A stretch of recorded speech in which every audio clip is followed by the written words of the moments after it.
in my truck, headed to go take care of some business a couple hours away, and thought I would just visit a little bit. You know, I don't do a lot of this kind of video where, you know, we just visit, but, you know, it's kind of been on my heart lately to share with you guys, you know, some of the blunders that we've made, you know, along the way. You know, I've got some great friends out there who homestead, who call me, you know, regularly and talk about, you know, man, it's just another thing after another thing after another thing.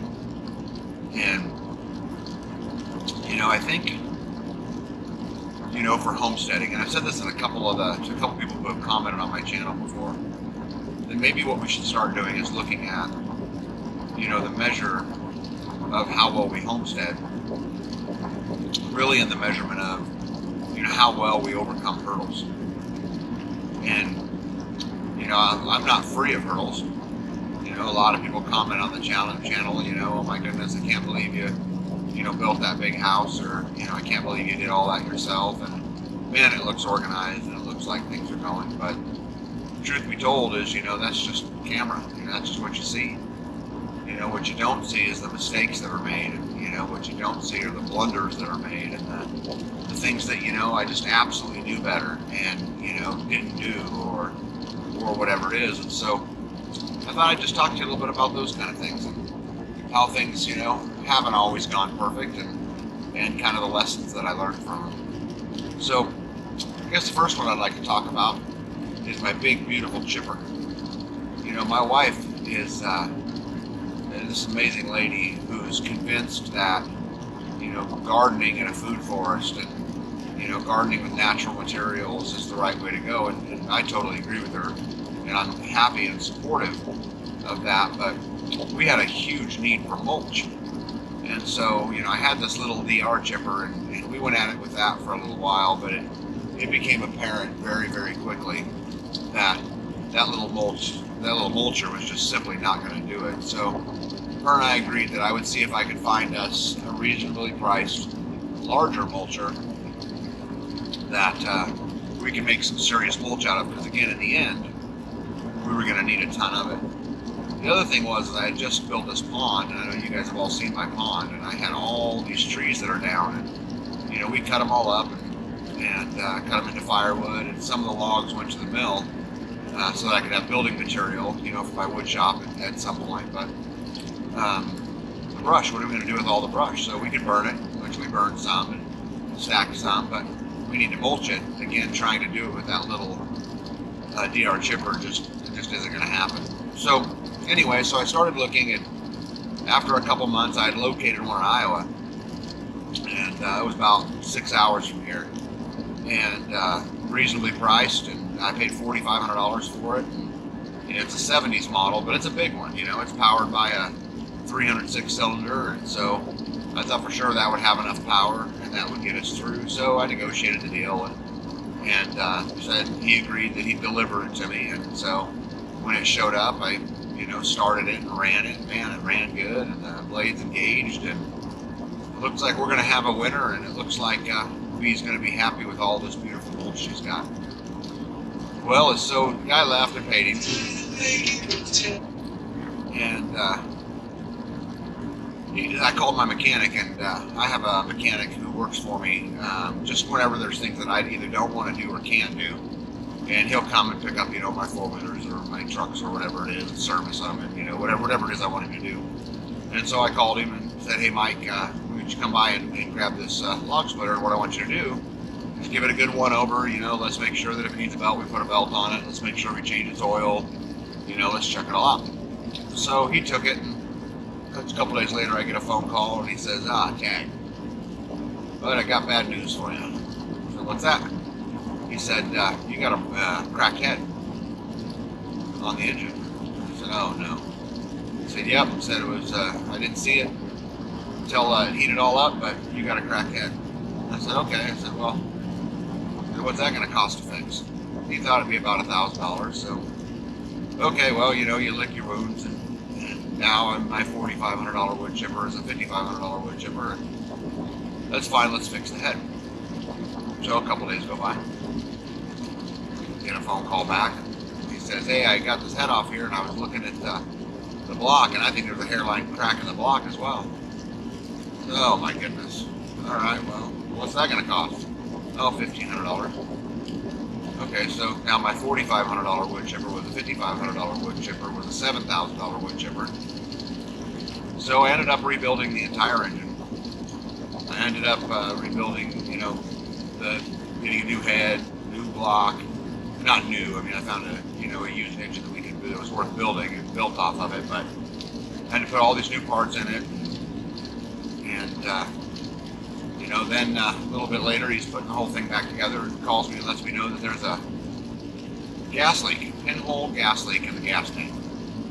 Oh, got to replace the gas tank. So anyway, to make a long story short, my $4,500 wood chipper turned into an $8,000 wood chipper. So what's the lesson learned? Well, if I let that wood chipper run a little bit longer, I may have found out that it had the issues that it had. But because what I did is start it, let it run for just a little bit, throw some chips, you know, some wood through it. It worked fine. I was done. The other thing is, you know, I say this all the time to people that, you know, you can choose your own reality. And you know, there's a famous quote that back you know, in time that says, you know, whether you think you can or whether you think you can't, either way you're right. So for me, the way I'm going to look at this is, you know, I bought this wood chipper and it's got a brand new engine in it. We ought to be good to go for many years to come. And you know, we use it all the time. It works great. So I'm super excited about the chipper. But obviously, had I known what I known back then, you know, if my budget would have been $8,000 instead of $4,500, you know, I could have moved up to a much bigger machine. And who knows? I might have had problems with that one too. So, you know, kind of hard to tell. Let's see what's on. So what else we got? So, okay, another story. So you guys know my video a while back about my water system. Goodness. So if you watched that video, I told you that I was going to rebuild my water system because one, I wanted to get it out of that, you know, that smaller cabinet that it was in, and I wanted to be able to expand it. But there was another reason behind it too. So I built the system. Everything was working fine. You know, got it installed. Wintertime came, and because it sits out on a back porch, and because, you know, the rainwater tanks freeze, I needed to drain it. So I went and popped the valve on the system, let it drain all the way out, never thought another thing of it. Well, come to find out that when it got really cold, you know, where we live, we'll get a spot of about a week, you know, or 10 days or 2 weeks that, you know, we'll have -20-degree weather and everything will freeze. I mean, it's solid. So what I didn't do, and I knew better, was I didn't actually drain the pump itself. There's a little nut on the front of the pump that all you got to do is open that pump up, and you know, it'll drain just fine. But I failed to do so, and so the water came, froze, and cracked the pump. And so that mistake, you know, it cost me $300 to install a new pump, buy a new pump. Well, $300 to buy the new pump, and then obviously whatever it cost me in time and energy, and you know, the new, you know, PEX crimps and you know, those kind of things. So it was probably, you know, a $350 mistake that I made that day, all because I didn't drain the pump, and I knew better. I mean, I flat out knew better. And so back to the store you go, buy another pump. You know, you know, those are expensive mistakes. You know, my income's not what it once was, and thankfully, I still have some income that comes in, but it was expensive. So what are the lessons I learned from those mistakes? Well, obviously, drain the pump. You know, like I said, it's just a simple nut right on the front. Would not have been a big deal. Would have taken me 3 minutes to do it, but you know, I wouldn't say that I was too lazy, but it wasn't really a lazy issue. It was more of just a space cadet issue, you know. So what's the other you know, lessons that I learned? Well, I think it was pretty cool that I learned that lesson in times of peace. I'm pretty excited that I learned that lesson at a time where I could just go down to the hardware store and buy another one. I'm glad I learned that lesson at a time where I had the income to go down to that hardware store and buy that new pump. And so, you know, what I'm going to take from it and the way I'm going to choose to look at it is I got taught a valuable lesson, fairly inexpensive lesson as compared to, you know, the wood chipper, obviously. Um, so I'm thankful for those lessons, and I'm hoping to grow from them. And you know, it's interesting, and nobody probably caught it, but when I built a new system, where I placed things, I placed them to be friendly in draining the system so that I don't run through those problems again. You know, another thing that I learned in all of this was, had I been at a time where I couldn't get a pump, you know, it would have disabled my rainwater system. You know, I could have still used it from gravity, because that would work. I could just, you know, open a valve and drain it into a 5-gallon bucket or whatever it is, but it really would have shut it down. So the other thing that I did a little bit later, after I recouped the cost of the first pump, was I bought another pump for it on the shelf. So my both my rainwater systems, they all use the exact same pump.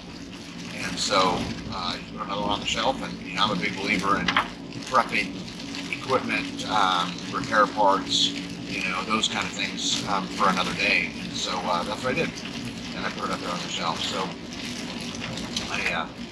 again, those are really good lessons for me. And you know, again, I think sometimes how we bounce between hurdles, how we bounce between problems, really does define us, and it talks a lot about, you know, how well we'll make it through, you know, troubled times. Because guys, if you think the problems that we have today are big problems, they ain't nothing. You know, society around us collapses, and you know, to a lot of people it already has. You know, the moral compass of society is, you know, a thread of what it once was. But if those things happen around us, you know, you go through a Great Depression. These little problems of, you know, blowing a pump is catastrophic. You know, you won't be buying chippers, so I guess that would be probably kind of irrelevant. But yeah, so I think embrace them. I think take all of these lessons that you learn when it don't go well for you, and you know, what lesson is it trying to teach us? And how do we grow from that lesson? And how do we stop ourselves from making the same mistake again? Because at the end, getting mad that the pump blew, I could have got mad. I could have, you know, thrown something on the ground, or, you know, hit something with a stick, or I could have taken it out on my wife and my child, and I could have been grumpy that day. But the truth is, then all I'm doing is spending all my energy on something that's already happened that I cannot change. So instead, what we need to try to do is learn from it. We need to try to grow from it, and try to come out the other side a better person. Because again, what's coming for us, what the future holds for us, is much worse. So anyway, I thought you guys might enjoy hearing how Tag blundered a few things, and there's many, many more things that I could, you know, put on the list. But I thought those two would work good for today, and I hope you learn from it, and more importantly, I hope you embrace your hurdles, as living self-sustainable and living off-grid really, to me, isn't a destination. It's a journey, and the two things that I just told you about were just part of my journey. And what you see on, you know, video, you know, is usually what's perfected, and it's usually what's, you know, done. Very rarely do you get to see, you know, all the things that go on behind the scenes. So my challenge to every one of you is embrace it. Embrace the challenges. Embrace the hurdles, because they're part of your journey. You know, being self-sufficient isn't really a destination. It's really that journey. And so again, you know, go and embrace it. You know, one other important point before I let you guys go is, you know, I don't know what everybody, you know, who watches feels about the, you know, the status of the world and the things that are going on. But, you know, whether we're talking about, you know, overseas, the bear and the dragon, you know, whether we're talking about $30 trillion in debt, where we're talking about, you know, our corrupt political systems, you know, whether we're talking about, you know, the thing, or, you know, the new monkey thing, no matter what it is, you know, I've never lived in a time in my life where it seemed like the thin veil of society was so fragile. So if we can't manage these hurdles of a blown engine, you know, some chickens who got killed, a water pump that went bad, we are really going to struggle in that type of environment. So I challenge you, go embrace it.